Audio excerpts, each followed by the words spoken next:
Hello everyone, मैं आशा करती हूँ आप सभी ठीक होंगे। मैं काजल धामी आप सभी का स्वागत करती हूँ आपके अपने चैनल पीपल टीचर में। आज की ये वीडियो आप लोगों के लिए बेहद खास वीडियो होने वाली है। यदि आप लोगों का पेपर 2 में जो आपका मेन सब्जेक्ट है वो यहाँ पे सोशल साइंस यानी कि सामाजिक अध्ययन है। आज की इस वीडियो में मैं आप लोगों के साथ एक मैराथन क्लास लेके आई हूँ, जिसके अंदर मैं आप लोगों के लिए पेपर 2 की जो सोशल साइंस में जो हमें यहाँ पे भूगोल यानी कि ज्योग्राफी पूछी जाती है, इसके आपके बेहद इंपॉर्टेंट टॉपिक और उन टॉपिक से रिलेटेड यहाँ पे जो हमारे प्रीवियस ईयर क्वेश्चन जो कि खास करके अभी हमारे सीबीटी मोड में पूछे गए हैं, ये मैं कवर करने वाली हूँ। तो देखिए, आज की एक सिंगल वीडियो जो कि आपकी पेपर 2 पे आधारित होने वाली है, जो कि हम सामाजिक अध्ययन की करेंगे, जिसके अंदर मैं आप लोगों के साथ भूगोल के वे सभी इंपॉर्टेंट टॉपिक कवर करने की कोशिश करूंगी जो कि आपके एग्जाम्स के लिए बहुत ज्यादा इंपॉर्टेंट होंगी। और ये जो क्लास होगी ये बाइलिंगुअल होगी, चाहे आपको हिंदी में कंटेंट चाहिए चाहे आपको इंग्लिश में कंटेंट चाहिए, ये वीडियो आप लोगों के लिए इंपॉर्टेंट होने वाली है। और जैसा कि आप सभी जानते हैं कि एनसीईआरटी की अगर हम बात करें खास करके 6 to 8th क्लास की, तो इसका जो सिलेबस है वो बहुत ज़्यादा है। तो देखिए, एक सिंगल वीडियो में तो कंप्लीट सिलेबस यहाँ पे कवर करना बहुत ज़्यादा मुश्किल है। पर देखिए, जैसे कि आप सभी जानते हैं कि टाइम कम है, आप लोगों ने अपनी तैयारी यहाँ पे शुरू कर दी होगी। तो देखिए, तैयारी का एक अप्रोच इस वीडियो से आपको पता चलेगा। जैसे कि फॉर एग्जाम्पल अगर आप सीबीटी मोड का एक पेपर खोल के देखते हैं, अब देखिए सीबीटी क्या है, यहाँ पे कंप्यूटर बेस आपकी टेस्ट है। अगर आप सीबीटी मोड का कोई पेपर खोल के देखते हैं और आपको एक टॉपिक से एक क्वेश्चन आपको मिलता है, तो आप उस टॉपिक को एनसीईआरटी से अच्छे से यहाँ पे कवर कर लीजिए। ये करना आपका सबसे बेस्ट तरीका है। देखिए, अभी आपके पास लगभग एक ही महीने का समय है। आप 6 to 8 क्लास के एनसीईआरटी कंप्लीट कवर करने की कोशिश भी करेंगे तो आपको लगेगा कि आपको टाइम कम मिल रहा है, आप यहाँ पे कवर नहीं कर पा रहे। तो अगर आप इस तरीके से टॉपिक वाइज कवर करके और एक लिस्ट यहाँ पे बना लीजिए कि मैंने ये भी टॉपिक आपके कवर कर लिए, ताकि आपको रिवीजन के टाइम में भी उन टॉपिक से आपको हेल्प मिले। तो देखिए, इसी तरीके से मैंने आपके कुछ बहुत इंपॉर्टेंट टॉपिक जो कि आपकी क्लास 6 से लेकर क्लास 8th क्लास की जो ज्योग्राफी की बुक है उनसे यहाँ पे पिक किए हैं। और साथ ही साथ ये जो टॉपिक है, इन टॉपिक का जो आपका कंटेंट है, जो आपकी थियरी है, वो तो मैं डिस्कस करूंगी। साथ ही साथ जो अभी ऑनलाइन मोड पे आपके प्रीवियस ईयर क्वेश्चंस आए हैं, ये भी मैं आपके साथ कवर करूंगी, ताकि आपका कंटेंट और प्रीवियस ईयर आपका यहाँ पे आपको क्लियर हो जाए। इसके अलावा अगर आप मेरे चैनल पे नए हैं तो देखिए, आप लोगों के लिए मैंने मैराथन क्लासेस शुरू की हैं। आप लोग प्लेलिस्ट सेक्शन विजिट कर सकते हैं। जो पहली प्लेलिस्ट आपको मिलेगी वो मैराथन क्लासेस की मिलेगी, जिसमें मैंने मैथ्स पेडागोजी जो आपका है वो कंप्लीट सार यहाँ पे करवाया है। इसके अलावा वाइगॉट्स्की, कोलबर्ग और प्याजे की थियरी एक वीडियो में कराइए। इन शॉर्ट, आपके ज़्यादा टॉपिक आपको कम कंटेंट में और कम टाइम में यहाँ पे मिल जाएंगे, ताकि आपको एग्जाम में तैयारी करने में मदद हो। तो आप उन वीडियोस को देख सकते हैं, मेरे साथ टेलीग्राम ग्रुप पर जुड़ सकते हैं। अगर आप लोग मेरे साथ जुड़े हुए हैं तो इस क्लास को आप पूरा देखिएगा। इसके अलावा ऐसे कैंडिडेट जिनका पेपर 2 सब्जेक्ट साइंस है, वो भी आप बिल्कुल भी टेंशन मत लीजिए। साइंस का तो आप लोगों का, आपको पता होगा, मेरे चैनल पर लगभग 2 घंटे की भी एक वीडियो पड़ी हुई है, आप उस वीडियो को भी देख सकते हैं। उसके अंदर भी मैंने एनसीईआरटी का कॉन्टेंट यहाँ पे कराया हुआ है। साथ ही साथ नई जो वीडियोज हैं वो भी आप लोगों के लिए आएंगी। अभी मैं आप लोगों के लिए ज्योग्राफी की का कंटेंट लेके आई हूँ, हिस्ट्री और सिविक्स का भी कंटेंट आएगा, ताकि आप लोगों की तैयारी अच्छे से हो सके। और हाँ, कई कैंडिडेट का सवाल ये होता है कि क्या सिर्फ ये वीडियो देख के काम चल जाएगा। तो देखिए, एनसीईआरटी को कोई भी एक वीडियो के अंदर यहाँ पे कवर करना यहाँ पे इम्पॉसिबल होता है। तो आप यहाँ पे इससे हेल्प ले सकते हैं, इस वीडियो को देख सकते हैं, जिससे आपके टॉपिक की क्लैरिटी यहाँ पे हो सके। इसके अलावा अगर आप लोग सीटेट परीक्षा की तैयारी कर रहे हैं और तैयारी करने में आप लोगों को लग रहा है कि अब आपके पास बहुत कम समय है और आप पूरी एनसीईआरटी तो नहीं पढ़ पाएंगे, आपको सारी चीज़ें इकट्ठा एक जगह पे चाहिए, यानी कि 5 सब्जेक्ट आपको इकट्ठा एक जगह पे चाहिए, तो आप इस नंबर पे व्हाट्सअप कर सकते हैं। जो नोट्स है आपके पेड फॉर्म में, आपको इसके लिए एक अमाउंट पे करना होगा। कितना अमाउंट पे करना है, क्या करना है, आपको सारी डिटेल मिल जाएगी। साथ ही साथ जो लास्ट ईयर के आपके सीबीटी मोड के पेपर हुए थे, यानी कि कंप्यूटर बेस्ड टेस्ट आपका हुआ था, इनका सोल्यूशन भी आप लोगों के लिए तैयार किया गया है, ताकि आपकी तैयारी यहाँ पे बूस्ट हो सके, ताकि आप इस तरीके से तैयार हो सके कि आप यहाँ पे 1-2 मार्क्स के लिए तो लास्ट में बिल्कुल भी परेशान ना हो और आप यहाँ पे कॉन्फिडेंटली इस परीक्षा को क्लियर करें। अब चलिए, आप लोगों की स्क्रीन में अब आपको यहाँ पे स्लाइड्स दिखेंगे, जिसके अंदर मैं आप लोगों की ज्योग्राफी यानी कि भूगोल का एक मैराथन लेके आई हूँ। इस वीडियो को आप अंत तक देखिएगा, इस वीडियो से आप लोगों को बहुत ज़्यादा हेल्प मिलेगी। अब चलिए, आप लोगों की स्क्रीन में सीधा अब यहाँ पे जो थियरी है वो शो होगी। जैसा कि अभी मैंने आपके साथ डिस्कस किया कि मैं आप लोगों के साथ आज भूगोल यानी कि ज्योग्राफी की जो एनसीईआरटी की इम्पॉर्टेंट कंटेंट है और साथ ही साथ उन टॉपिक से रिलेटेड आपके प्रीवियस ईयर यहाँ पे डिटेल में डिस्कस करने वाली हूँ, तो चलिए आज की क्लास शुरू करते हैं। और सबसे पहले जैसे कि अगर हम यहाँ पे ज्योग्राफी की बात करें, भूगोल की बात करें, तो हमें यहाँ पे अपने पर्यावरण के बारे में पढ़ना है, हमें अपने एनवायरनमेंट के बारे में पढ़ना है। तो हम एनवायरनमेंट से ही शुरू करते हैं। अगर मैं आपसे कहूँ कि यहाँ पे एनवायरनमेंट शब्द कहाँ से आया है, तो देखिए एनवायरनमेंट शब्द की उत्पत्ति एक फ्रेंच शब्द से हुई है, एक फ्रेंच वर्ड से हुई है, जो कि आपका है एनवायनियर। अब इस वर्ड का क्या मीनिंग है? इस शब्द का अर्थ है हमारा आस पड़ोस, यानी कि हमारे जो नेबरहुड में, हमारे आस पड़ोस में जो भी चीजें होती हैं वो भी क्या कहलाती हैं? वो हमारा एनवायरमेंट यानी कि हमारा पर्यावरण कहलाती है। इसके अलावा देखिए यहाँ पे बता रखा है anything that surround only living organism is called environment, यानी कि किसी भी जीव प्राणी के चारों ओर जो भी चीजें होती हैं, चाहे वो लोग हो, चाहे वो स्थान हो, चाहे वो कोई वस्तु हो, या फिर आप कह लीजिए प्रकृति यानी कि हमारा नेचर हो, वो सभी हमारा मिला के क्या बनाती है? वे सभी हमारा मिला के यहाँ पे एनवायरमेंट बनाती हैं। वे सभी हमारा क्या बनाती हैं? यहाँ पे एनवायरमेंट यानी कि पर्यावरण यहाँ पे तैयार करती है।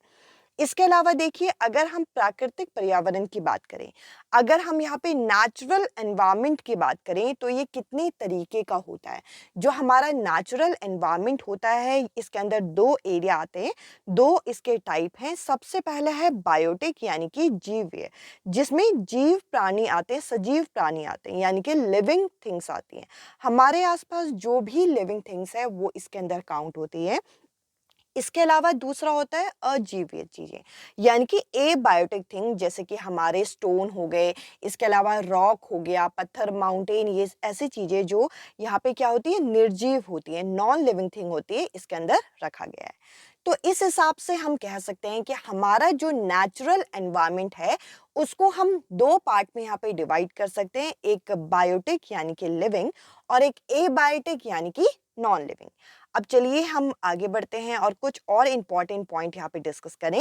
इससे पहले देखिए यहाँ पे आप एक पिक्चर यहाँ पे देख सकते हैं। अगर हम एक अपने नेचुरल एनवायरनमेंट की बात करें, तो हमारे नेचुरल एनवायरनमेंट के यहाँ पे चार इम्पॉर्टेंट डोमेन होते हैं, जिसमें से सबसे पहले आता है हमारा लिथोस्फेयर।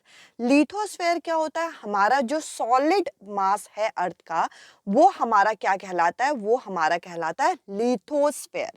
इसके अलावा दूसरा होता है हमारा एटमॉस्फेयर। एटमॉस्फेयर को हम किससे लिंक करते हैं? एयर से लिंक करते हैं, यानी कि हमारे पूरे हमारे आसपास जो भी हवा है, जो भी एयर है, वो किसका पार्ट मानी जाती है? वो हमारे एटमॉस्फेयर का पार्ट मानी जाती है। इसके अलावा अगला यहाँ पे हमारा डोमेन होता है हाइड्रोस्फेयर। हाइड्रो शब्द जो है वो पानी से आपका संबंध रखता है, यानी कि वाटर से लिंक करता है। तो तीसरा इंपॉर्टेंट डोमेन आपका क्या होता है? वो होता है आपका हाइड्रोस्फेयर। अब देखिए इन तीनों से मिला के यहाँ पे आपका लिथोस्फेयर, दूसरा आपका एटमॉस्फेयर, और तीसरा आपका हाइड्रोस्फेयर को मिला के हमारा यहाँ पे क्या तैयार होता है? हमारा यहाँ पे बायोस्फेयर तैयार होता है, जिसमें हम लोग यहाँ पे सरवाइव करते हैं, हम लोग यहाँ पे रहते हैं। अब चलिए आगे बढ़ते हैं और कुछ और इम्पॉर्टेंट पॉइंट यहाँ पे डिस्कस करें। तो देखिए यहाँ पे बता रखा है जो हमारा नेचुरल एनवायरनमेंट होता है, जो हमारी प्राकृतिक पर्यावरण होती है, इसका वर्गीकरण यहाँ पे करके दिखाया है। जैसे कि अभी मैंने आपको पिक्चर में भी यहाँ पे दिखाया है। सबसे पहले हम लोग डिस्कस करेंगे यहाँ पे लिथोस्फेयर के बारे में, जिसे हम स्थल मंडल भी बोलते हैं। अब देखिए लिथोस्फेयर की अगर मैं बात करूं, तो जो हमारे अर्थ का, जो हमारी पृथ्वी का जो आपकी ठोस पट्टी है, यानी कि जो सॉलिड क्रस्ट है, या फिर आप कह लीजिए कि जो हमारा हार्ड टॉप लेयर है, यानी कि ठोस ऊपरी परत है जिसमें हम खड़े होते हैं, वो हमारा क्या कहलाता है? वो हमारा यहाँ पे स्थल मंडल यानी कि लिथोस्फेयर यहाँ पे कहलाता है। और देखिए ये किससे बना होता है? ये यहाँ पे चट्टानों एवं खनिजों से बना होता है, यानी कि रॉक्स और मिनरल से यहाँ पे बना होता है। अब देखिए अगर हम दूसरे डोमेन की बात करें, तो अगला डोमेन यहाँ पे आता है हमारा हाइड्रोस्फेयर। हाइड्रोस्फेयर जो है ये आपका जलवायु जिसे हम कहते हैं। अब देखिए जल से आपका ये लिंक करता है, ये पानी से आपका रिलेट करता है। तो हमारे जो जल का क्षेत्र होता है, यानी कि जो डोमेन ऑफ वाटर होता है, वो आपका हाइड्रोस्फेयर के अंदर आता है, यानी कि जो आपका जल का क्षेत्र है वो जलवायु कहलाता है। इसके बाद देखिए यहाँ पे एक इम्पॉर्टेंट फैक्ट यहाँ पे बता रखा है कि अगर हम देखें तो हमारे अर्थ का 71% जो है, जो हमारे अर्थ का भाग है 71% वो आपका पानी से आपका कवर है, जबकि 29% यहाँ पे भूमि है। क्योंकि 71% यहाँ पे पानी से ढका हुआ है, इसीलिए हमारे प्लैनेट को ब्लू प्लैनेट भी बोला जाता है। तो देखिए हमारे प्लैनेट को ब्लू प्लैनेट क्यों बोलते हैं, नीला ग्रह क्यों बोलते हैं? क्यों? क्योंकि यहाँ पे आपका 71% जो है वो आपका पानी से ढका होता है, जबकि इनमें से बहुत कम मात्रा में ही ऐसा पानी पाया जाता है जो कि हमारे पीने लायक है, और ज़्यादातर पानी आपका सॉल्टी वाटर होता है। और आपको एक क्वेश्चन का आंसर देना है कि जो डेड सी है, जो मृत सागर है, वो किस जगह पे स्थित है जिसमें इतना ज़्यादा सॉल्ट है कि कोई व्यक्ति अगर उसमें तैरने जाएगा तो वह डूबेगा नहीं, वो उसमें आराम से स्विम कर सकता है, मतलब आराम से लेट सकता है। तो ये जो डेड सी है, आपको बताना है कि ये डेड सी किस जगह पे, यानी कि जो मृत सागर है, ये किस जगह पे स्थित है। साथ ही साथ अभी हम यहाँ पे एनवायरनमेंट के बारे में पढ़ रहे हैं, यानी कि हमारे पर्यावरण के बारे में पढ़ रहे हैं। तो वर्ल्ड एनवायरनमेंट डे कब सेलिब्रेट किया जाता है?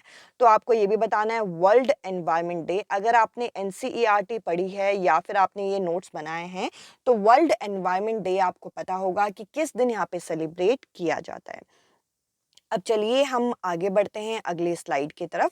तो देखिए अगर हम अर्थ के एटमॉस्फेयर को यहाँ पे समझने जाएं, तो अर्थ का हमारा जो एटमॉस्फेयर की लेयर है उसे 5 अलग-अलग भागों में विभाजित किया गया है, और जिनको हमें डिटेल में पढ़ना है, देखिए यहाँ से अच्छे खासे आपके क्वेश्चन बन जाते हैं। ये टॉपिक आप यहाँ पे स्किप नहीं कर सकते। तो देखिए सबसे पहले हम पढ़ेंगे सबसे नीचे जो आपका लेयर आता है जिसे ट्रोपोस्फेयर कहते हैं। उसके बाद आपका स्ट्रेटोस्फेयर, फिर मेसोस्फेयर, फिर थर्मोस्फेयर, फिर एक्सोस्फेयर। चलिए हम इनको एक-एक करके यहाँ पे आपके साथ डिस्कस करते हैं, ताकि आपको इनसे रिलेटेड अगर कोई क्वेश्चन आ जाए तो कोई क्वेश्चन यहाँ पे गलत होने की कोई गुंजाइश ना हो। अब देखिए अगर हम यहाँ पे लेयर्स ऑफ एटमॉस्फेयर को यहाँ पे डिस्कस करें, तो देखिए इससे पहले तो हमें ये पता होना चाहिए कि हम एटमॉस्फेयर यानी कि वायुमंडल के बारे में देख लेते हैं। तो देखिए यहाँ पे हमारा बता रखा है कि हमारी जो एक अर्थ जिस गैस की लेयर से, यानी कि हमारी जो पृथ्वी है, वे चारों तरफ यहाँ पे जो वायु की परत से ढकी हुई है, इसको हम वायुमंडल कहते हैं। और जो वायुमंडल की परतें हैं वो कौन-कौन सी है, अभी मैंने आपके साथ डिस्कस किया। सबसे पहले ट्रोपोस्फेयर, जिसको हम क्षोभ मंडल के नाम से जानते हैं। इसके बाद आता है हमारा स्ट्रेटोस्फेयर, जिसको हम समताप मंडल के नाम से जानते हैं। इसके बाद आता है हमारा मीजोस्फेयर, जिसको हम मध्य मंडल के नाम से जानते हैं।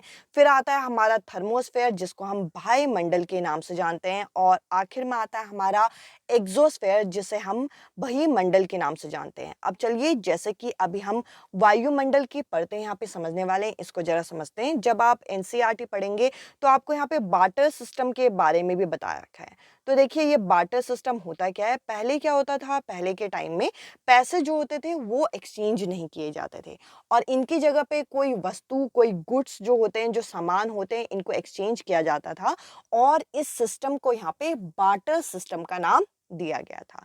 अब चलिए हम एक-एक करके ये वायुमंडल की परतों को जरा आपके साथ डिस्कस करें। तो देखिए सबसे पहले हम लोग यहाँ पे डिस्कस करेंगे ट्रोपोस्फेयर के बारे में, जिसको हम क्षोभ मंडल के नाम से जानते हैं। अगर हम क्षोभ मंडल की बात करें तो ये सबसे पहले आने वाली परत है, अगर हम पृथ्वी से ऊपर की तरफ देखें।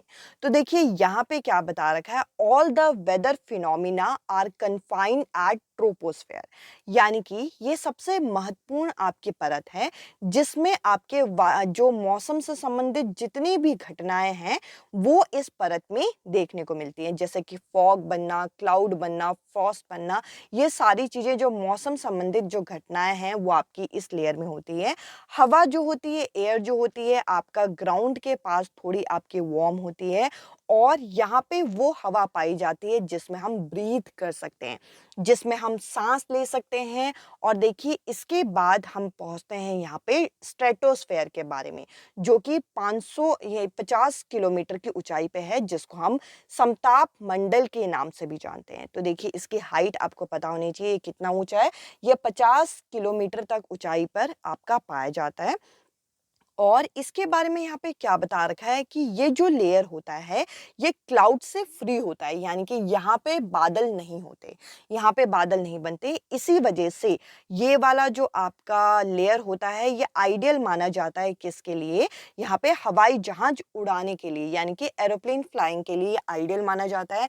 क्योंकि यहाँ पे जो प्लेन्स के क्रैश होने की जो आपकी एक तरीके से पॉसिबिलिटी होती है वो कम हो जाती है। क्यों? क्योंकि यहाँ पे जो क्लाउड फॉर्मेशन होते हैं वो कम होता है। तो इसके अलावा यहाँ पे बता रखा है कि स्ट्रेटोस्फेयर में एक इम्पॉर्टेंट लेयर होती है जिसको हम ओजोन गैस के लेयर बोलते हैं, जिसको हम ओजोन लेयर के नाम से भी जानते हैं, जिसको ओजोन परत बोला जाता है, जो कि क्या करती है, जो कि हमें अल्ट्रावायलेट किरणों से बचाती है। अगर स्ट्रेटोस्फेयर में ये ओजोन लेयर नहीं होगी तो ये जो यूवी किरणें हैं वो सीधा हमारी अर्थ के एटमॉस्फेयर में आ जाएगी, जिसकी वजह से हमें स्किन कैंसर हो सकता है, बिल्डिंग डैमेज हो सकती है, बहुत सारी प्रॉब्लम यहाँ पे फेस करने को मिल सकती है। तो ये जो इम्पोर्टेंट लेयर है ये कहाँ पाई जाती है, ये स्ट्रेटोस्फेयर में, यानी कि समताप मंडल में पाई जाती है।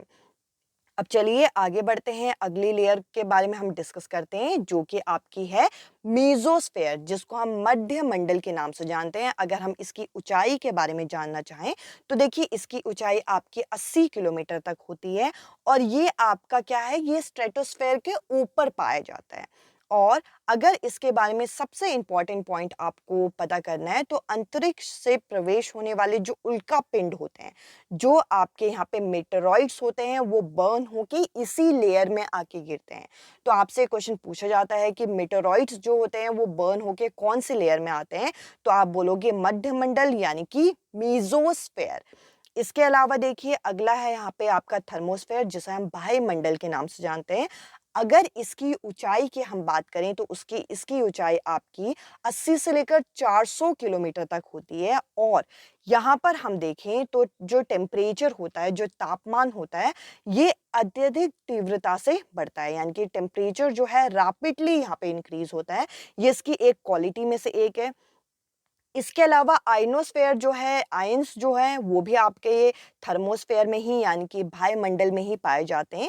साथ ही साथ जो रेडियो ट्रांसमिशन है, जो रेडियो संचार है, वो भी इसी परत में ही आपका उपयोग किया जाता है। तो ये इंपॉर्टेंट पॉइंट है इन लेयर से संबंधित जो कि आपके क्वेश्चंस बन जाते हैं।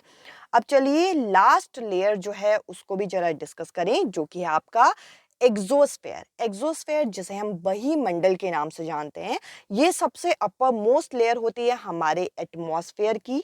और अगर हम देखें तो यह वायु की यहाँ जो परतें हैं ये आपकी जो इसमें बहुत थिन लेयर आपकी पाई जाती है, मतलब थिन लेयर होती है एयर की।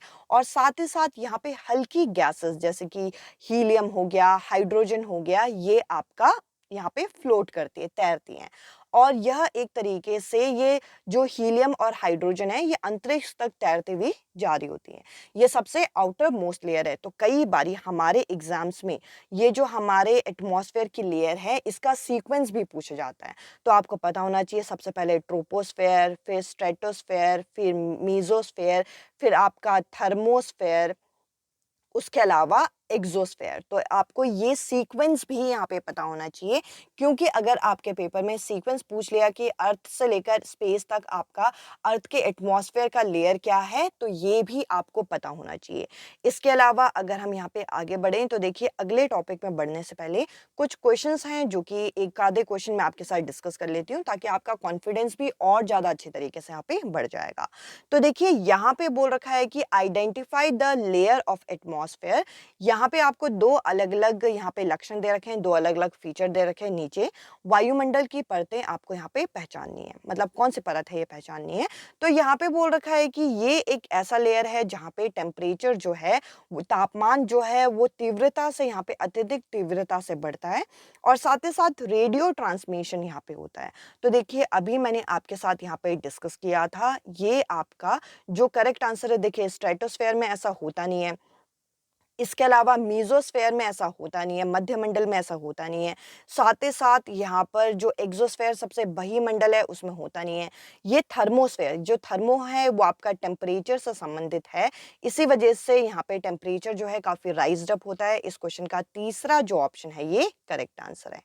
अब चलिए अगले क्वेश्चन की तरफ चलते हैं। आप यहाँ पे देख सकते हैं, यहाँ पे बोल रखा है phenomena like rainfall fog occur in which layer of the atmosphere, जैसे कि वर्षा हो गया, कोहरा हो गया, ऐसी घटनाएं वायुमंडल की किस परतों के अंदर होती हैं। तो देखिए सबसे पहले तो जो हमारे जितने भी मौसम संबंधित घटनाएं हैं, यानी कि वेदर रिलेटेड जो भी कंडीशन चीजें होती हैं, वो आपका यहाँ पे जो ट्रोपोस्फेयर होता है, जो पहली लेयर होती है, उसी में होता है, जो कि आपका शोभ मंडल कहलाती है। इसके अलावा यहाँ ओजोन लेयर फॉर्मेशन होती है, ये सबसे बाहर की लेयर है। एक्सोस्फेयर, थर्मोस्फेयर में अभी हमने देखा कि रेडियो ट्रांसमिशन होता है और साथ ही साथ टेम्परेचर से आपका टेम्परेचर बढ़ता है, तो ये नहीं होगा।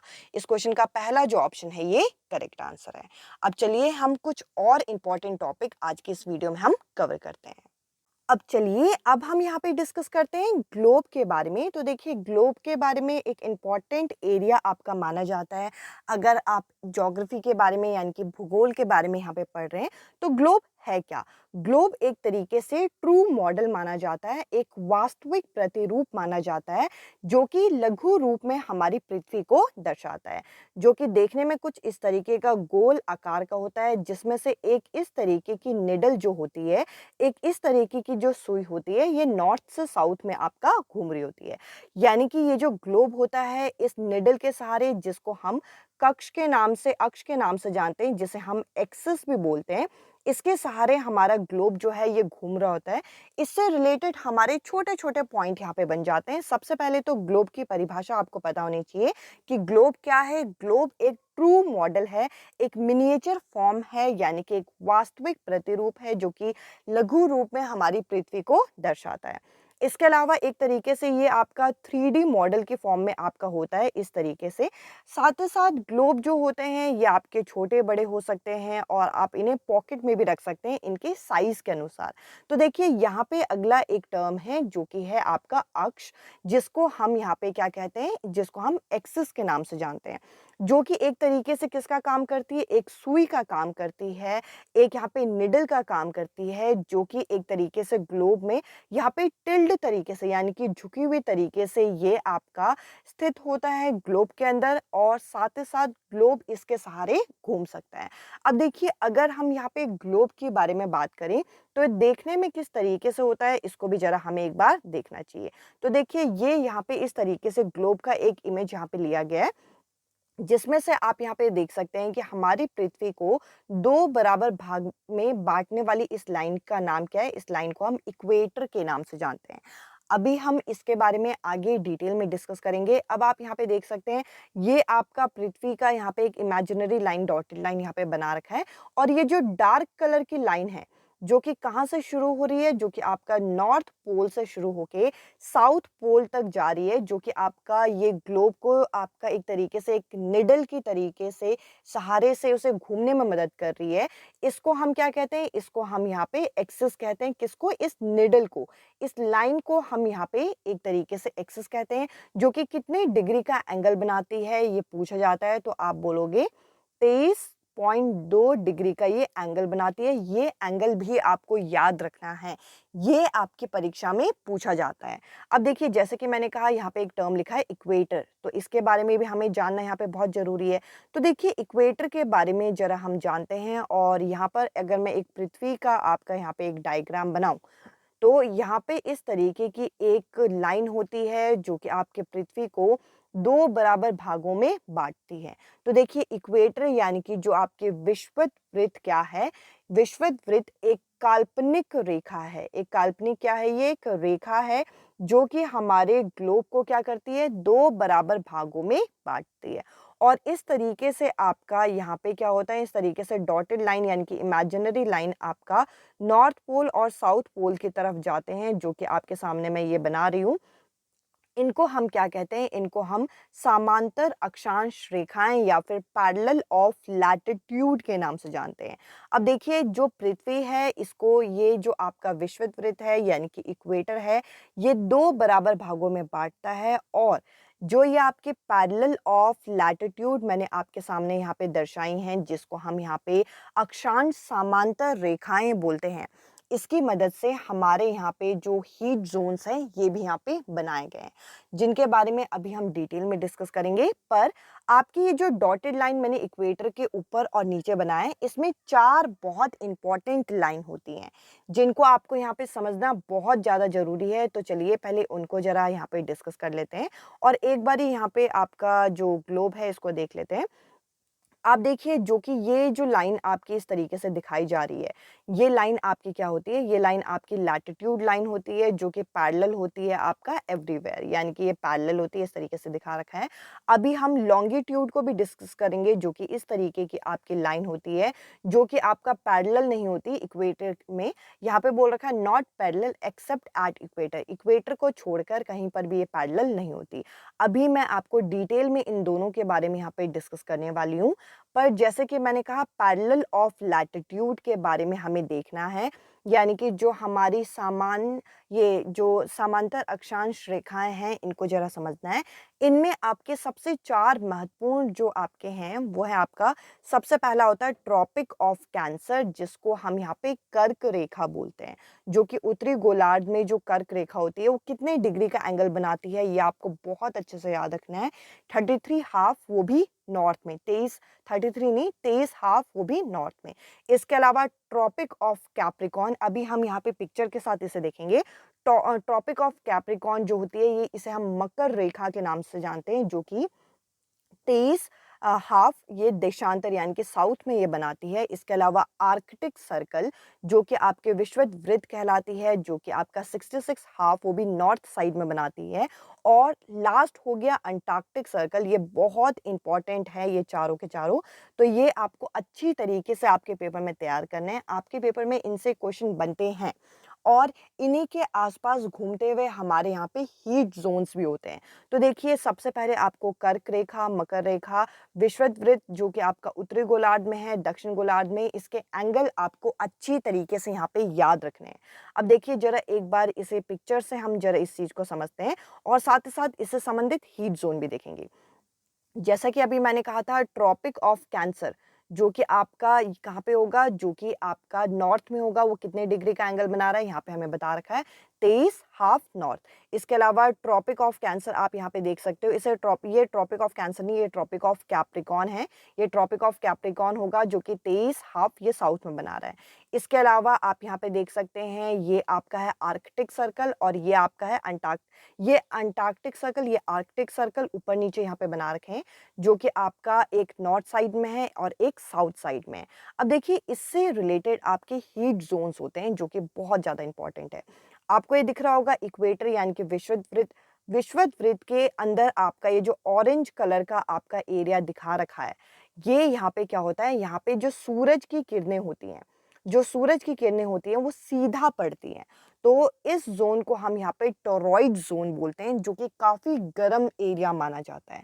यहाँ पे गर्मी सबसे ज़्यादा अत्यधिक पड़ती है। इसके अलावा आप यहाँ पे देख सकते हैं, ये आप ऊपर नॉर्थ की तरफ भी देखेंगे चाहे साउथ की तरफ भी देखेंगे, यहाँ पे ये ऑरेंज वाला एरिया मिलेगा, जो कि आपका कहलाता है टेम्परेट जोन, ऊपर भी और नीचे भी। तो आपसे पूछा जाता है तो आप कहेंगे इन दोनों एरिया को ही हम टेम्परेट जोन बोलेंगे, जिसमें आपका क्या होता है, जिसमें गर्मी ना ज़्यादा होती है ना कम होती है, मतलब ठीक ठीक पड़ती है, सन की रेज ठीक ठीक पड़ती है, ना बहुत ज़्यादा ना बहुत कम। इसके अलावा जैसे कि आप देख रहे हैं यहाँ पे ऊपर वाले और नीचे वाले जोन का नाम क्या है, फ्रिजिड जोन। यहाँ पे क्या होता है, सूरज की किरणें पड़ती ही नहीं है, और सूरज की किरणें नहीं पड़ती तो इसकी वजह से क्या होता है कि यहाँ पे बहुत ज़्यादा ठंडा होता है। तो देखिए यहाँ पे बर्फ जमती है, यहाँ पे ठंडा होता है। तो आपके 3 अलग अलग हीट जोन है। सबसे पहला है टोरॉइड जोन, जो कि इक्वेटर में ये ऑरेंज कलर से यहाँ पे दिखा रखा है, जिसमें सूरज की किरणें सीधा पड़ने की वजह से बहुत बहुत ज़्यादा गर्मी होती है। इसके अलावा टेम्परेट जोन आपको ऊपर भी दिखेगा, आपको नीचे भी दिखेगा, जो कि येलो कलर से बनाया गया है, जहाँ पर क्या होता है, यहाँ पर ना ज़्यादा गर्मी ना ज़्यादा ठंड, ठीक ठीक रहता है मौसम। इसके अलावा फ्रिजिड जोन जो कि आपको ब्लू कलर से यहाँ पे दिख रहा है, इन एरिया में आर्कटिक सर्कल और एंटार्क्टिक सर्कल में यहाँ पे आपका ठंड बहुत ज़्यादा पड़ती है। तो आपके इस तरीके से पृथ्वी के ताप यहाँ पे बता रखे हैं। यानी कि जो हीट जोन्स हैं अर्थ के, ये यहाँ पे हमें एक्सप्लेन कर रखे, जो कि हम लोगों को यहाँ पे लैटिट्यूड टॉपिक से पता चलता है। अब देखिए लॉन्गिट्यूड को अगर हम डिस्कस करें तो अगर हमारी अर्थ को इस तरीके से लंबाई में आपका यहाँ पे बांटा जाए, तो ये जो मैंने रेड कलर की डार्क लाइन बना रखी है, ये एक लाइन ऑफ रेफरेंस होती है, जो कि कहाँ से शुरू होती है, नॉर्थ से शुरू होती है और नीचे साउथ तक चलती रहती है। और इस लाइन ऑफ रेफरेंस को यहाँ पे लॉन्गिट्यूड बोला जाता है। तो देखिए ये जो लाइन आप यहाँ पे देख सकते हैं, और ये जो बीचों बीच जो लाइन होती है इसको हम प्राइम मेरिडियन बोलते हैं, जो कि 0 डिग्री पे होती है। और जैसे जैसे इसके आपका लेफ्ट साइड और राइट साइड जाएं तो आपका लॉन्गिट्यूडनल ईस्ट और लॉन्गिट्यूडनल वेस्ट आपका पता चलता है। और इसकी मदद से हम टाइम फ्रेम पता कर सकते हैं, यानी कि किसी भी जगह का समय क्या है ये हम पता कर सकते हैं।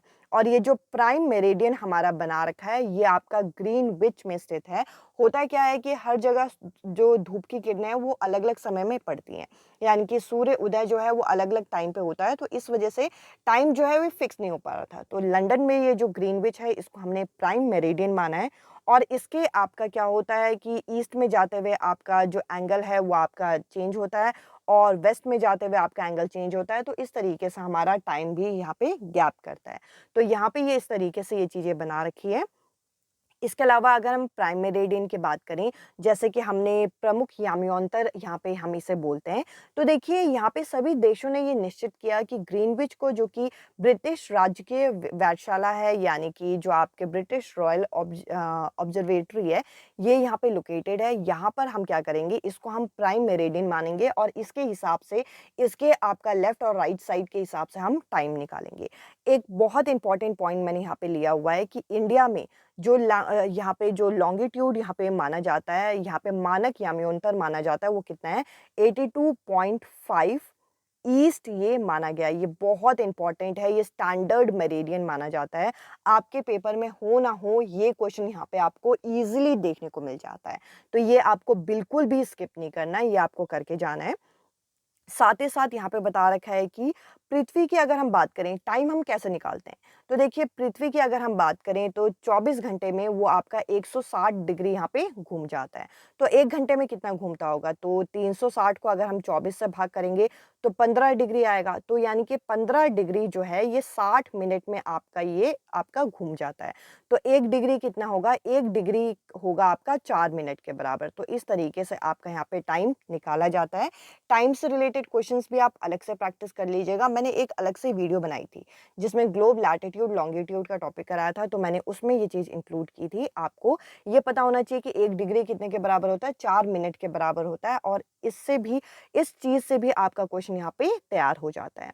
अब चलिए आगे बढ़ते हैं, और अब हम यहाँ पे रोटेशन और रेवोल्यूशन को देखेंगे। पहले रोटेशन को देख लेते हैं। रोटेशन होता क्या है, जो पृथ्वी है वो अपने जो अक्ष पे, अपने एक्सिस पे जो घूमती है, जिसकी मदद से हमारे दिन और रात बनते हैं, उसको हम रोटेशन बोलते हैं। रोटेशन क्या है, जो हमारी जो पृथ्वी है अपने जो एक्सिस पे स्पिन करती है, वो चक्कर लगाती है, उसको क्या कहते हैं, उसको बोलते हैं हम रोटेशन। और यहाँ पे बोल रखा है कि एक रोटेशन आपका कब कंप्लीट होता है, जब आपका 24 घंटे यानी कि एक दिन यहाँ पे पूरा हो जाए, तब आपका रोटेशन कंप्लीट होता है। और रोटेशन की मदद से हमें क्या पता चलता है, रोटेशन की मदद से हमें डे और नाइट की मूवमेंट का पता चलता है, यानी कि दिन और रात। हमारा अर्थ जो है वो आपका सूर्य के सामने रोटेट कर रहा है। जो पार्ट आपका सन के सामने होगा वहाँ पे उस समय दिन होगा, और जो पार्ट उस समय सन के सामने नहीं होगा उस समय वहाँ पे क्या होगी, रात होगी, नाइट होगी। तो इस तरीके से आपका रोटेशन का काम यहाँ पे चलता है। अगर हम, जैसे कि आप यहाँ पे देख सकते हैं, रेवोल्यूशन की बात करें, तो रेवोल्यूशन क्या होता है कि सूर्य की परिक्रमा करना। अगर सूर्य के चारों ओर जब हमारा अर्थ घूमता है, इसको हम बोलते हैं रेवोल्यूशन। और यहाँ पे हमें बता रखा है कि रेवोल्यूशन को कंप्लीट होने में, एक रेवोल्यूशन को कंप्लीट होने में यहाँ पे 12 महीने यानी कि 365 डे, या फिर आप कह लीजिए पूरा एक साल यहाँ पे लगता है। और जब ये चारों तरफ घूम रहा होता है तो हमारे सामने 4 अलग अलग सीजन यहाँ पे तैयार होते हैं, जैसे कि सर्दियों का, गर्मियों का, स्प्रिंग का, ऑटम का। यहाँ पे ये चारों सीजन आपका किसका रिजल्ट है, रेवोल्यूशन का रिजल्ट है। रोटेशन की वजह से दिन रात, रेवोल्यूशन के वजह से आपके साल यहाँ पे बनते हैं। तो मेजर जरा डिफरेंस एक बार देख लेते हैं। तो देखिए, रोटेशन जो होता है एक तरीके से आपका क्या होता है, टर्न करना, अपने आप में ही घूमना।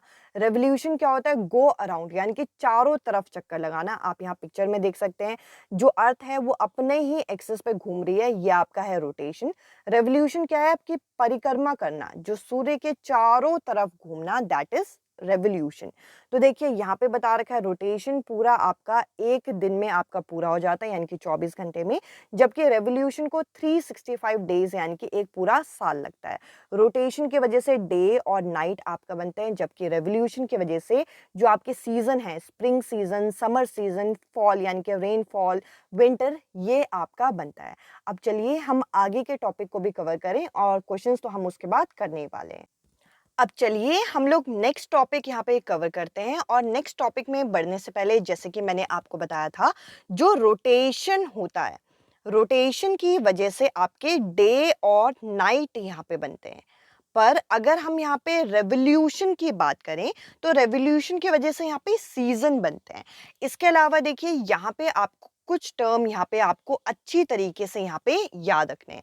जैसे कि यहाँ पे आपको बीच में यहाँ पे सन बता रखा है, और जब ये आपका हमारा अर्थ जो है ये आपका इसके अराउंड ये रिवॉल्व करता है, यानी कि इसके चारों तरफ ये परिक्रमा लेता है, तो आपके 4 इंपॉर्टेंट डेट यहाँ पे बनते हैं, जिसमें से आप यहाँ पे देख सकते हैं सर्दियों में 21 दिसंबर, जिसको हम विंटर सोलिस्टिक के नाम से जानते हैं, ये एक ऐसा दिन होता है जिसमें दिन आपका सबसे छोटा और रात आपकी सबसे बड़ी होती है। इसके अलावा आप यहाँ पे देख सकते हैं, इसके अलावा गर्मियों में भी एक ऐसा दिन होता है जो कि आपका होता है आपका 21 जून। 21 जून को क्या होता है कि दिन आपकी सबसे लंबी और रात आपकी सबसे छोटी होती है। इसके अलावा जब सन आपका बिल्कुल सन के ऊपर और नीचे आपका अर्थ हो, जैसा कि आप यहाँ पे इन पोजीशन में आप यहाँ पे देख सकते हैं इक्विनॉक्स में हो, तो देखिए इसमें भी आपके 2 इंपॉर्टेंट डेट, आपको 2 इंपॉर्टेंट तिथि आपको याद रखनी है, 20 मार्च और आपका 23 सितंबर। ये 2 ऐसे दिन होते हैं जिसमें दिन और रात बिल्कुल बराबर होती है। तो देखिए यहाँ से कई बारी क्वेश्चन बन जाते हैं, ये आपको 4 अलग-अलग टाइम फ्रेम याद रखना है। और आप यहाँ पे देख सकते हैं कि जब आपका अर्थ आपका सन के बिल्कुल ऊपर और नीचे हो, तो यहाँ पे आपका इक्विनॉक्स आपके बनते हैं। जो इक्वी शब्द है, इक्विनॉक्स में इक्वी शब्द है, इक्वी का मतलब होता है बराबर, यानी कि दिन और रात इस दिन यहाँ पे बराबर होते हैं। किस किस दिन, एक 20 मार्च को और एक 23 सितंबर को। इसके अलावा आप यहाँ पे सोलिस्टिक देख सकते हैं। सोलिस्टिक मतलब कोई एक चीज आपकी बड़ी होगी और कोई एक चीज आपकी छोटी होगी। जो विंटर सोलिस्टिक होते हैं, विंटर में आपका एक दिन क्या होगा, दिन छोटा और रात आपकी बहुत लंबी होगी। वो क्या है, वो है आपका यहाँ पे 21 दिसंबर। इसके अलावा समर सोलिस्टिक में क्या होता है कि दिन आपका बहुत लंबा और रात आपकी छोटी होती है, जो कि आपका 21 जून में देखने को मिलता है। तो इस तरीके से जो आपका रेवोल्यूशन का टॉपिक है, रेवोल्यूशन के टॉपिक से ये जो आपका ये फ्लो चार्ट यहाँ पे लगाया गया है, ये आपको इनकी डेट आपको बहुत बहुत अच्छी तरीके से ये याद रखनी है, और कहीं पे इंपॉर्टेंट पॉइंट में इनको नोट कर लेना है। अब चलिए हम आगे बढ़ते हैं, और कुछ और इंपॉर्टेंट नोट के पॉइंट मैं आपके साथ डिस्कस करती हूँ। कई बारी आपका एक क्वेश्चन आपका एमसीक्यू का यहाँ से भी उठ के आ जाता है, जैसे कि तापमापी, तापमती जो होता है यानी कि थर्मामीटर जो होता है, वो क्या करता है, ये आपका तापमान को मापने का काम करता है, यानी कि टेम्परेचर को मेजर करने का काम करता है। इसके अलावा जो आपका यहाँ पे वायु दाब मापी होता है, यानी कि बैरोमीटर होता है, ये क्या करता है, ये वायु दाब मापता है, यानी कि आपका यहाँ पे एटमॉस्फेयर का जो प्रेशर होता है, एटमॉस्फेरिक प्रेशर, इसको ये मापने का काम करता है। इसके अलावा वर्षा मापी, वर्षा मापी जिसको हम रेन गॉज भी कहते हैं, इसकी मदद से हम ये मापते हैं कि वर्षा की मात्रा कितनी थी, यानी कि कितने अमाउंट में आपका रेन फॉल हुआ था, इससे आप ये मेजर कर सकते हो।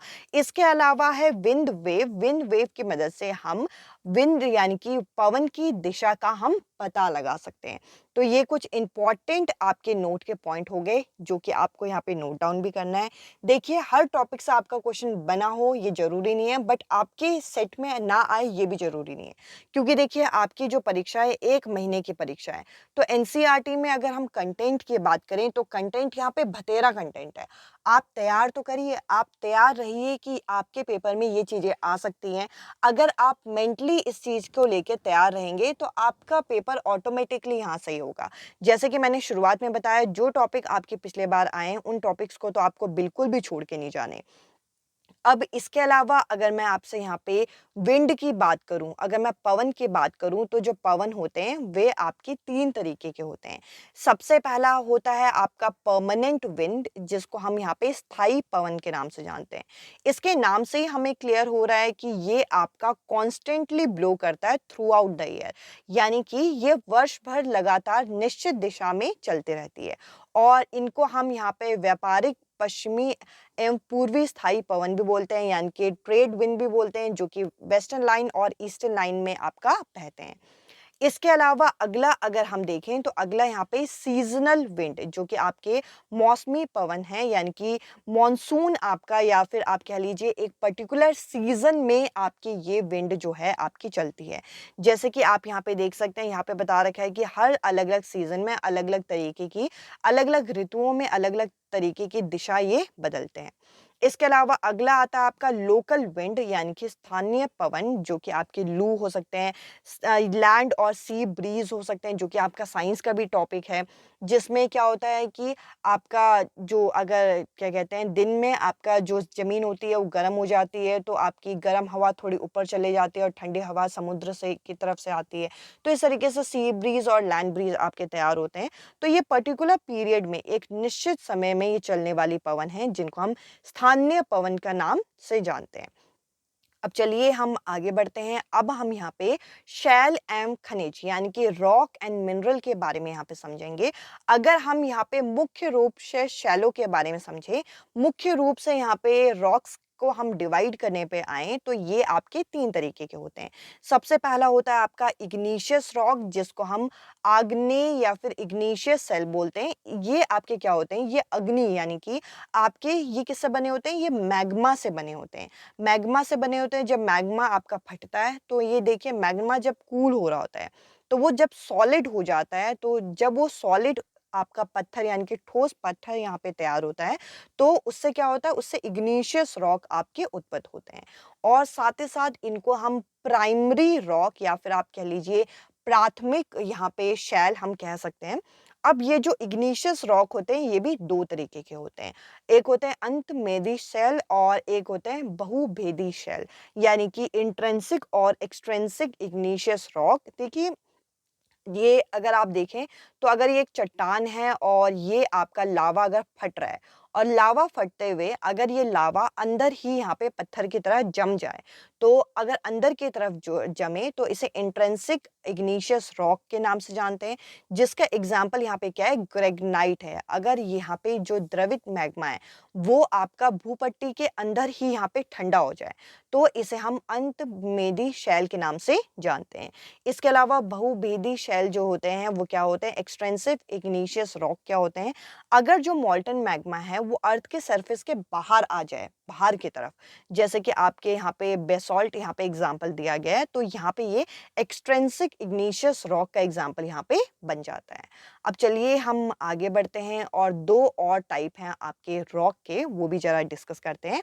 अगला है आपका अवसादी सेल, जो कि हमारे स्थिर स्थिर भी माने जाते हैं, यानी कि सेडिमेंट्री रॉक। अगर कोई बड़े-बड़े पत्थर अगर कहीं से रोल होके, टूट के, ब्रेक होके छोटे-छोटे टुकड़े में बन जाए, और ये जो छोटे-छोटे टुकड़े हैं इनको हम क्या बोलते हैं, इन टुकड़ों को हम यहाँ पे सेडिमेंट बोलते हैं, एक तरीके से ये अवसाद बोलते हैं। और जब ये अवसाद इकट्ठा होके जब ये शैल बन जाएँ, तो यहाँ पे क्या तैयार हो जाते हैं, हमारे सेडिमेंट्री रॉक तैयार हो जाते हैं। इसके अलावा अगला है आपका आयांतरिक शैल, जिसे हम यहाँ पे मेटामॉर्फिक रॉक बोलते हैं। जो आपके ये जो आग्नेय और अवसादी शैल हैं, यानी कि इग्निशियस और सेडिमेंट्री रॉक हैं, ये जब इनमें हाई प्रेशर यानी कि हम उच्च ताप और दबाव इसमें हम डालें यानी कि हीट और प्रेशराइज इसको करें, तो आपके ये जो रॉक होते हैं इग्निशियस और सेडिमेंट्री, ये आपके क्या बन जाते हैं, मेटामॉर्फिक यानी कि कायांतरिक शैल ये बन जाते हैं। जैसे कि एग्जाम्पल के लिए यहाँ पे बता रखा है कि जो क्ले होता है वो स्लेट स्लेट में चेंज हो जाता है। ये स्लेट होगा, स्टेट नहीं होगा। ये स्लेट में चेंज हो जाता है और लाइमस्टोन किस में चेंज हो जाता है, ये मार्बल में चेंज हो जाता है। इसके अलावा अगर हम ये टॉपिक कर रहे हैं तो हमें रॉक साइकिल भी पढ़ना है, तो जरा जो हमारा शैल चक्र है उसको जरा हम डिस्कस करते हैं। अब देखिए ये जो शैल चक्र की पिच है थोड़ी-सी आपकी बड़ी है, तो इसको मैं थोड़ा-थोड़ा डिटेल में आपके साथ यहाँ पे डिस्कस करती हूँ। जो सबसे पहला स्टेप होता है जो आपका मैग्मा है। मैग्मा जब आपका कूल हो जाता है, ठंडा हो जाता है, तो आपके इग्निशियस रॉक बनते हैं जो कि देखने में कुछ इस तरीके से होते हैं, जैसे कि आपके ग्रेगनाइट और बेसाल्ट इसके एग्ज़ाम्पल हैं, जैसे कि अभी मैंने आपके साथ डिस्कस किया था।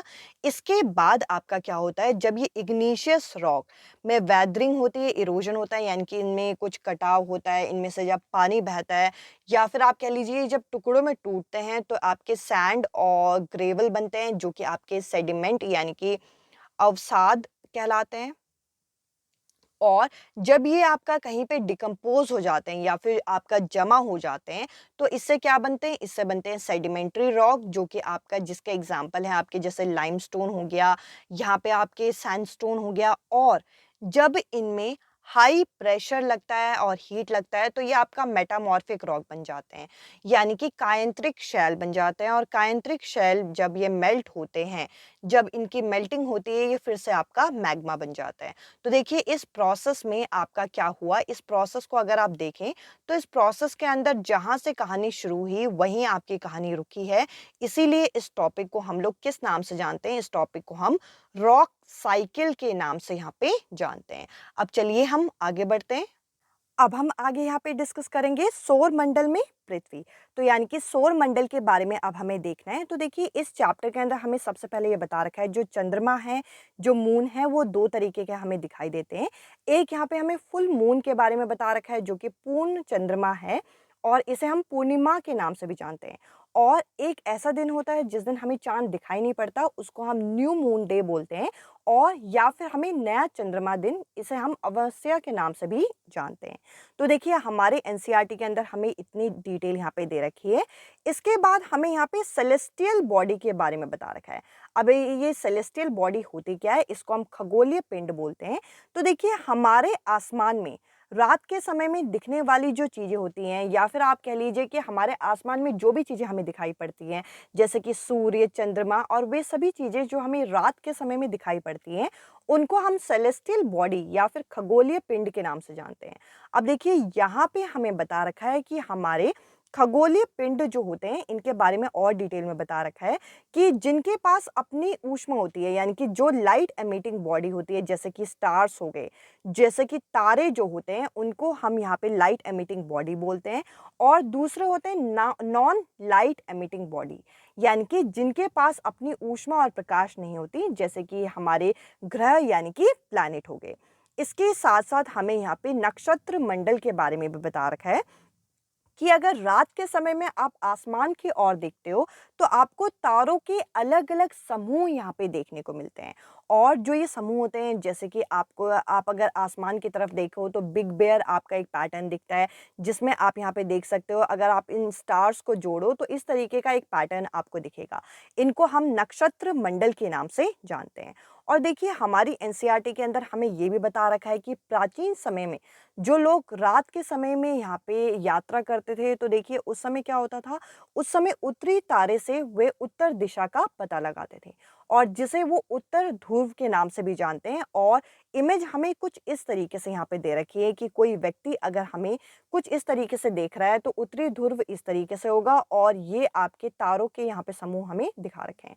तो देखिए इस तरीके से यहाँ पे आपका ध्रुव तारा यहाँ पे है जो कि आपका पूर्व दिशा के बारे में हमें बताता है।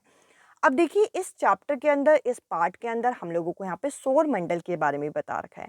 ये जो सौर शब्द है ये कहाँ से आया है, ये सूर्य से संबंधित है, यानी कि ये रिलेट करता है, रिलेटेड टू सन है। इसके साथ-साथ हमारे जो सोलर सिस्टम में अगर हम सोलर सिस्टम की बात करें तो सबसे पहले क्या आ जाता है हमारा सन, जो कि आपका जो सूर्यमंडल है, जो सौर मंडल है, वो सन को यहाँ पे क्या कर रहा है, वो केंद्र पे रख रहा है यानी कि सेंटर पे रख रहा है।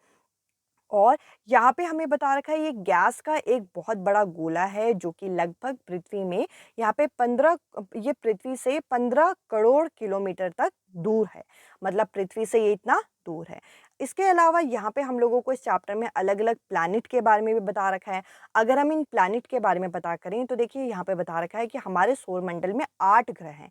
जैसे कि आपके बुध हो गए, मरकरी, इसके अलावा वीनस, फिर अर्थ, फिर मार्स, फिर जुपिटर, फिर आपका शनि यानी कि सैटर्न, यूरेनस और नेपट्यून। इसके साथ-साथ यहाँ पे देखिए, यहाँ पे हम लोगों को बता रखा है कि बुध जो है, वो सूर्य के सबसे नज़दीक है। तो अपने अक्ष में ये सूर्य के चारों ओर चक्कर लगाने में केवल ये 88 दिन का ही टाइम लेता है। तो देखिए बुध जो है वो सूर्य के सबसे पास है, इसलिए वो सबसे जल्दी वो चक्कर लगा लेता है सूर्य के। साथ ही साथ आगे अगर हम देखें तो देखिए आगे हमें बता रखा है कि यहाँ पे शुक्र को पृथ्वी का जुड़वा ग्रह माना गया है, यानी कि वीनस जो है वो अर्थ का ट्विन है, क्योंकि ये आकार और आकृति में बिल्कुल पृथ्वी के समान लगता है। और साथ ही साथ अगर हम प्लूटो की बात करें तो ये इसे एक ग्रह माना गया था, वो भी अगस्त 2006 में, और इसे हम एक ड्वार्फ प्लैनेट के नाम से जानते हैं। अब देखिए साथ ही साथ अगर हम यहाँ पे आगे बढ़ें तो देखिए कुछ और टर्म यहाँ पे बता रखे हैं, जैसे कि जियो के साथ अगर हम लॉजी जोड़ दें तो जियोलॉजी क्या होता है, ये होता है पृथ्वी का अध्ययन, यानी कि अगर हम अर्थ की स्टडी करें तो इसे जियोलॉजी बोलते हैं। जियो के साथ मेट्री जोड़ दें तो ये है आपका पृथ्वी का मापन। इसके अलावा ये जो आपके हैंड रिटन नोट्स हैं ये पेड फॉर्म में है, ये आपको स्क्रीन में एक नंबर दिख रहा होगा, इस नंबर पे आप व्हाट्सअप कर सकते हैं, जिसके थ्रू आपको ये नोट्स अवेलेबल हो जाएंगे, जैसे कि मैंने स्टार्टिंग में भी आपको बताया था। अब चलिए हम आगे बढ़ते हैं, जो कि ये जियो है। जियो के साथ ऑइड जोड़ दें तो जियोइड होता है, जो कि आपका पृथ्वी का आकार का अनुरूप हमें बताता है।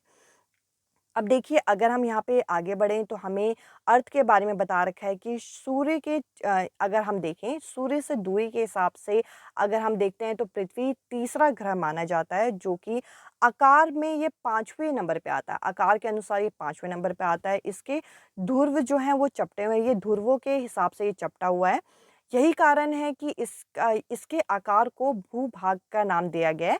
और अगर यहाँ पे देखें तो पृथ्वी एक ऐसा ग्रह है जहाँ पे आपका जीवन पाया जाता है, और इसे हम यहाँ पे नीला ग्रह भी बोलते हैं। क्यों? क्योंकि इसका 2/3 भाग यानी कि 2/3 जो पार्ट है वो आपका आपका ढका हुआ है, पानी से ढका हुआ है। और साथ ही साथ पृथ्वी एक ऐसा ग्रह है जहाँ पे जीवन जो है पाया जाता है, क्योंकि यहाँ पे जीवन संबंधित जो भी ज़रूरी आवश्यक चीज़ें होती हैं जैसे कि ऑक्सीजन वगैरह, ये सब चीज़ें यहाँ पे मिलती हैं। अब देखिए इसके अलावा अगर हम यहाँ पे आगे बढ़ें तो आगे हम लोगों को यहाँ पे चंद्रमा के बारे में बता रखा है। तो अगर हम देखें तो हमारी पृथ्वी में केवल एक उपग्रह है, जो कि आपका सैटेलाइट के नाम से भी जाना जाता है, जो कि आपका क्या है, चंद्रमा। और ये डायमीटर में अगर हम देखें, ये अगर व्यास के अनुसार देखें तो पृथ्वी के व्यास का केवल 1/4 है।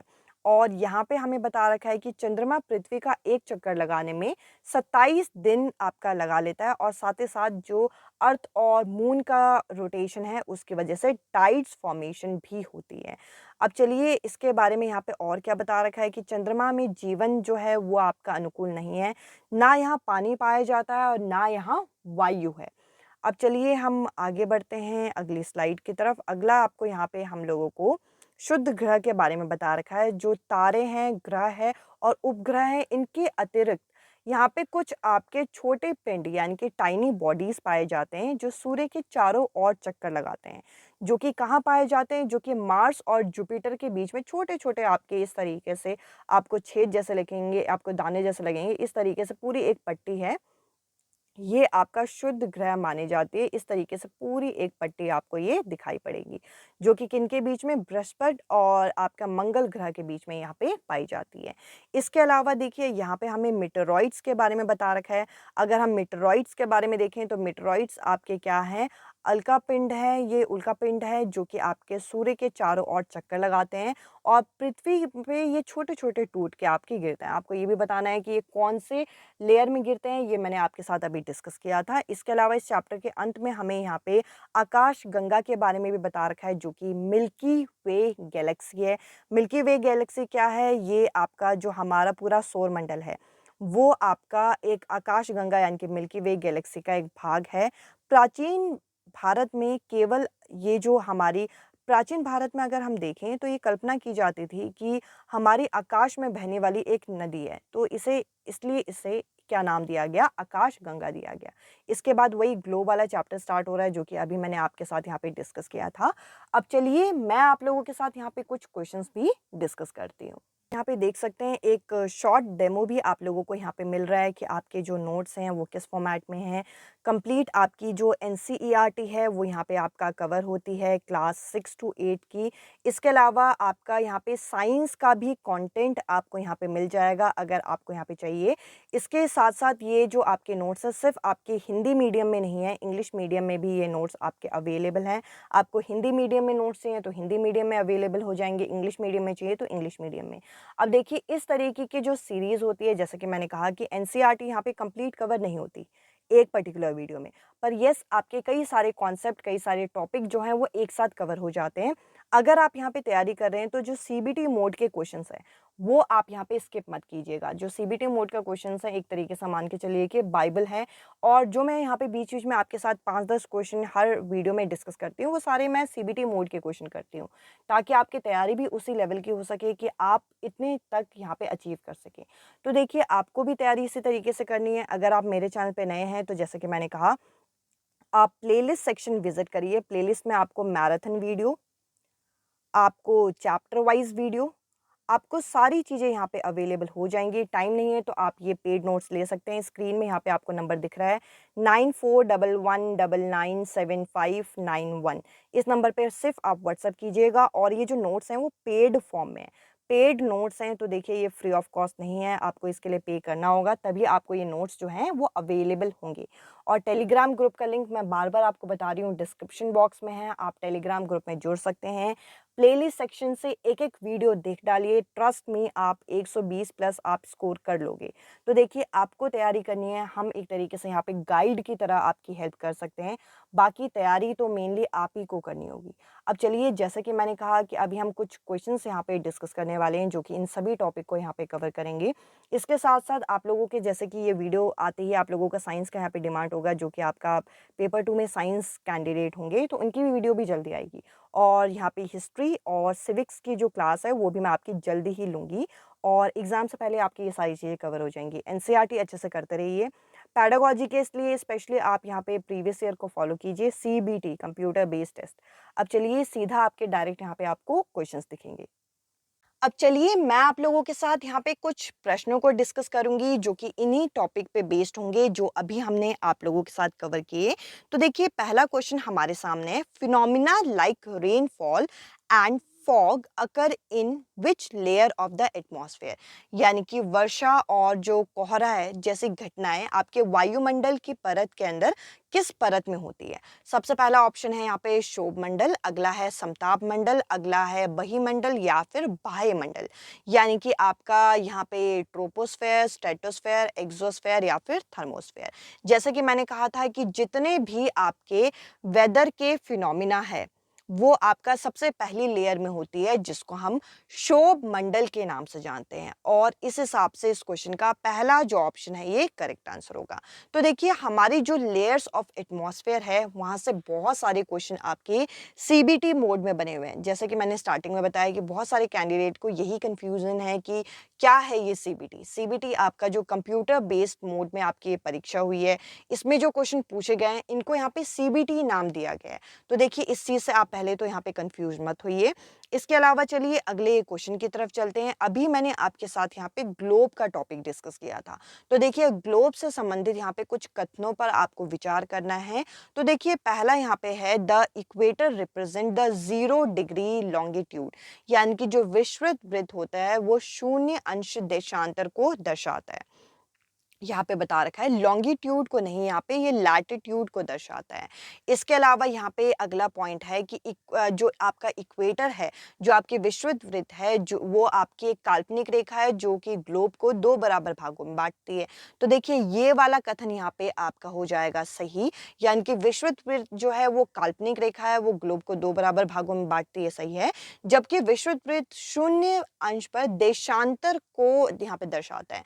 ये देशांतर को नहीं, अक्षांतर को यहाँ पे दर्शाता है। इस हिसाब से इस क्वेश्चन का सेकंड जो ऑप्शन है ये सही होगा कि ए जो है वो गलत है, जबकि बी जो है वो सही है। अब चलिए हम अगले क्वेश्चन की तरफ चलते हैं। अगला क्वेश्चन आप यहाँ पे देख सकते हैं। यहाँ पे बोल रखा है कि which state has shortest length of tropic of cancer in India. Bharat के किस राज्य में कर्क रेखा की लंबाई सबसे कम है। तो देखिए ये आपके सीबीटी मोड में पूछे गए क्वेश्चन हैं। पहला ऑप्शन है आपका छत्तीसगढ़, अगला है राजस्थान, अगला है पश्चिम बंगाल या फिर झारखंड। तो देखिए जो करेक्ट आंसर यहाँ पे है वो है आपका राजस्थान। इसमें आपकी कर्क रेखा की लंबाई सबसे कम होती है। अब चलते हैं हम अगले क्वेश्चन की तरफ। अगला क्वेश्चन आपका रॉक से संबंधित है, यानी कि शैल से संबंधित है। निम्नलिखित में से किस शैल में यहाँ पे जीवाश्म मिलने की संभावना है, यानी कि इनमें से कौन सा आपका रॉक का टाइप है जिसमें हमारे फॉसल्स जो हैं वो मिलते हैं। तो देखिए यहाँ पे पहला ऑप्शन है अवसादी सेल, अगला है यहाँ पे कायांतरिक सेल, अगला है यहाँ पे इग्निशियस सेल। तो देखिए यहाँ पे अगर हम बात करें तो देखिए मेटामॉर्फिक रॉक क्या होता है, इन दोनों से बनी होती है। तो ये जो आपका कायांतरिक शेल है ये इसका आंसर नहीं हो सकता। इसके अलावा अगर मैं आपसे बात करूं इग्निशियस सेल, तो आपका यहाँ पे मैग्मा से बना होता है। मैग्मा लावा ठंडा होता है तो आपका बनता है। पर सेडिमेंट्री रॉक जो होता है ये आपका सेडिमेंट से, अवसाद से बना होता है। और अवसाद में तो आपकी कोई भी चीज़ें आपकी मिक्स हो सकती हैं। तो आपका जो फॉसल्स होती हैं, जो आपके जीवाश्म हैं, वो अवसाद के साथ मिलके आपका ये उससे जुड़ जाती हैं। इस हिसाब से इस क्वेश्चन का पहला जो ऑप्शन है ये करेक्ट आंसर होगा, यानी कि केवल ए। अब चलते हैं हम अगले क्वेश्चन की तरफ। अगला क्वेश्चन आपके सामने, जैसे कि मैंने कहा था, ये क्वेश्चन आपका पूछा जाता है कि किस देशांतर में भारत के लिए मानक याम्योन्तर माना गया है। Which longitude has term as standard meridian of India. तो देखिए इस क्वेश्चन का जो करेक्ट आंसर है वो पहला दूसरा ऑप्शन तो नहीं हो सकता, क्योंकि आपका 82 डिग्री हाफ यानी कि 30 यहाँ पे बताया गया है। और जो करेक्ट है वो है आपका ईस्ट यानी कि पूर्व। तो यहाँ पे जो आपका फोर्थ ऑप्शन है ये करेक्ट आंसर होगा। अब चलते हैं आज की इस वीडियो के आखिरी क्वेश्चन में, जो कि है identify the layer of atmosphere from the given feature of A and B. A और बी का आपका फीचर बता रखा है। यहाँ पे बोल रखा है ionosphere is the part of this layer, यानी कि आयन मंडल इस परत का भाग माना जाता है। और साथ ही साथ रेडियो ट्रांसमिशन यहाँ पे होता है। तो देखिए इस क्वेश्चन का करेक्ट आंसर, अभी आपने स्टार्टिंग से यहाँ पे लेयर्स ऑफ एटमॉस्फेयर को बहुत डिटेल में डिस्कस किया है। ये आपका यहाँ पे हो जाएगा होमवर्क क्वेश्चन। और आई होप ये सीरीज आपको यहाँ पे पसंद आई हो। आई होप आप लोगों ने ये वीडियो कंप्लीट देखी हो और इस वीडियो को देखने के बाद आपके कई सारे कॉन्सेप्ट और कई सारे टॉपिक यहाँ पे क्लियर हुए हो। अगर आप लोगों ने ये टॉपिक पहले से पढ़ लिए हो तो आपकी यहाँ पे एक शॉर्ट रिवीजन हो गई हो, ताकि आपको एनसीईआरटी का कंटेंट और किस तरीके के क्वेश्चन हमारे पेपर में पूछे जाते हैं ये चीज़ क्लियर हुई हो। अब मैं आपसे मिलूंगी अगली वीडियो में। जैसे कि मैंने स्टार्टिंग में आपको बताया था, अगर आप चाहें तो आप प्लेलिस्ट सेक्शन विजिट कर सकते हैं, जिसके अंदर आपकी सीडीपी की क्लासेस मिल जाएंगी, जिसके अंदर आपकी मैथ्स की क्लासेस मिल जाएंगी। इसके अलावा एसएसटी की, जैसे कि आज आपकी क्लास हुई है, साइंस की भी मैं जल्दी आप लोगों के लिए क्लास लेके आऊँगी। मैराथन क्लासेस चल रही हैं, उनको आप स्किप मत कीजिएगा। आप जो पिछले साल की जो वीडियोज़ थी उनसे भी आप हेल्प ले सकते हैं, वो प्लेलिस्ट भी बहुत ज़्यादा इंपॉर्टेंट है। इस वीडियो में इतना ही। इसके अलावा आप मेरे साथ टेलीग्राम ग्रुप पर भी जुड़ सकते हैं, जिसका लिंक आपको डिस्क्रिप्शन में मिल जाएगा। अगर आपको सी टाइप परीक्षा के कंप्लीट हैंड रिटन नोट्स चाहिए तो आप इस नंबर पर व्हाट्सअप कर सकते हैं, जो कि आपको पेड फॉर्म पे यहाँ पे नोट्स मिलेंगे। इस वीडियो में इतना ही। अब मैं आपसे मिलती हूँ अगली वीडियो में अगले टॉपिक के साथ। Bye bye, take care.